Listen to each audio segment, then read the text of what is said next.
Assalamualaikum warahmatullahi wabarakatuh. Perkenalkan, saya atas nama Uyun Hidayati dari Prodi Pendidikan Biologi semester 3. Baiklah, kali ini saya akan menjelaskan mengenai struktur perkembangan xilem dan phloem. Baiklah, kali ini kita akan membahas 3 bentuk. Yang pertama pengertian, yang kedua unsur-unsur, yang ketiga fungsi. Baiklah, kita mulai dari pengertian xilem. Xilem ialah jaringan pengangkut air dari akar ke batang dan daun.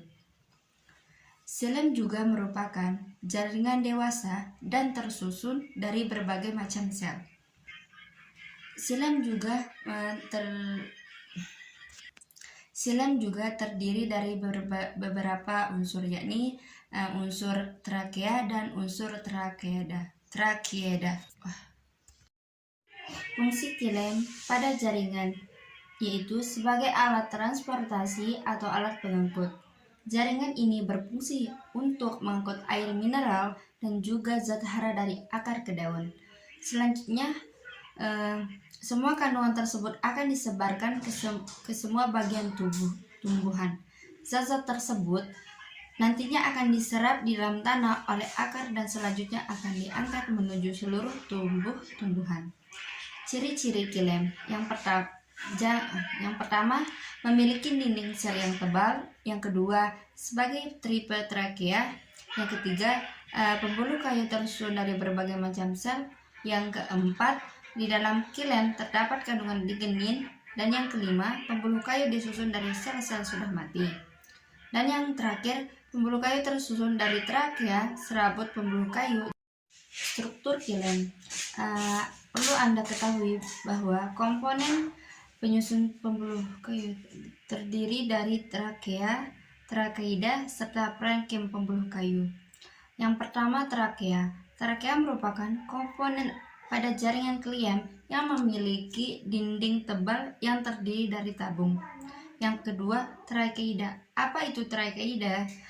Trakeida merupakan komponen penyusun pada pembuluh kayu yang memiliki diameter berukuran kecil jika dibandingkan dengan diameter yang terdapat pada trakea. Untuk ukuran diameternya kira-kira 30 mm.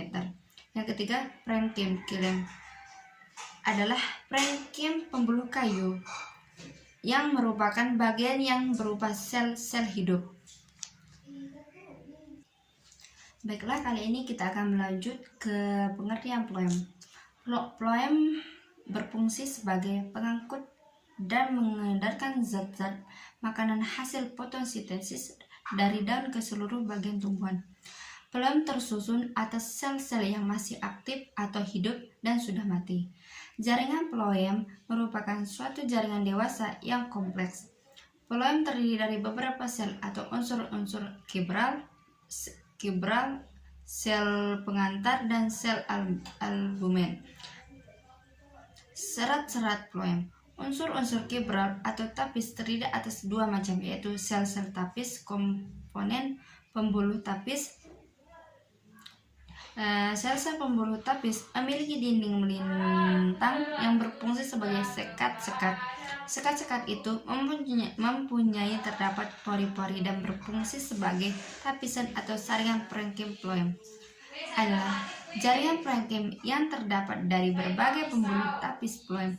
Pada bagian ini, sel-sel phloem merupakan jaringan pengangkut dan pengedar pada zat-zat makanan hasil fotosintesis dari daun ke seluruh bagian tumbuhan.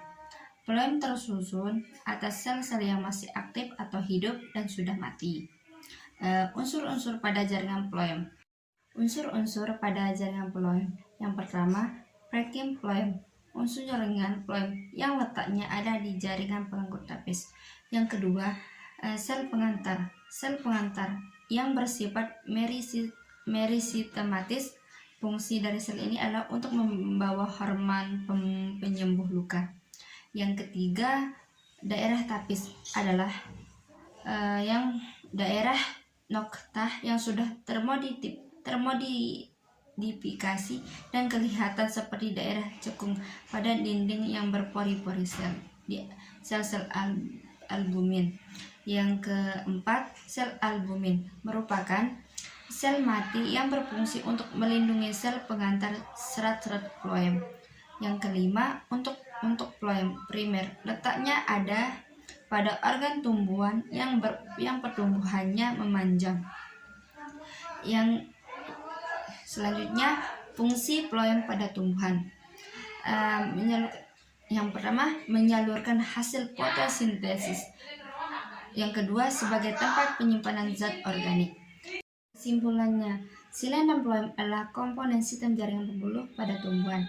Di bagian muda batang, xilem dan floem bersama-sama di atas sebagai bundel pembuluh angkut. Baik xilem maupun floem adalah jaringan kompleks yang terdiri dari lebih dari satu jenis sel. Postingan ini menjelaskan persamaan dan perbedaan xilem dan floem. Sekian dari saya, kurang dan lebihnya mohon dimaafkan. Assalamualaikum warahmatullahi wabarakatuh.